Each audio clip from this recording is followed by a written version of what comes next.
Масивното торнадо од неделата направи 10-километарски пресек низ Джоплин, демолирајќи илјадници куќи и бизнеси во градот од 50.000 жители.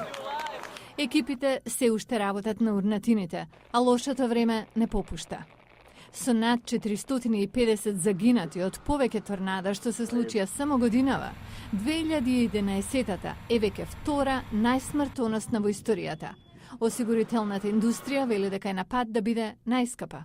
Калкулирањето на висината на штетата може да одземе недели, но Мајкл Бери од Институтот за осигурување вели дека мерењето на штетата нанесена на животите на луѓето ќе биде многу тешко. Оние што живеат во Джоплин, Мисури, сигурно се прашуваат дали можат и дали сакаат да продолжат да живеат таму.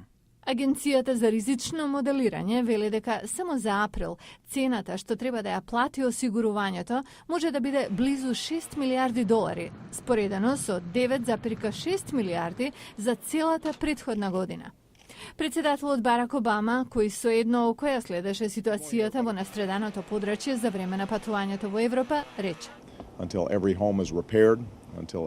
Владата ќе остане таму, се додека не е поправен и последниот дом и секој бизнис не се обнови. Тоа е моја определба и определба на американскиот народ.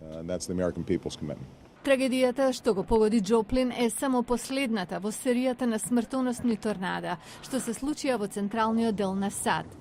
И сето ова во време кога големи области на долината на реката Мисисипи се уште се под вода од неодамнешните поплави.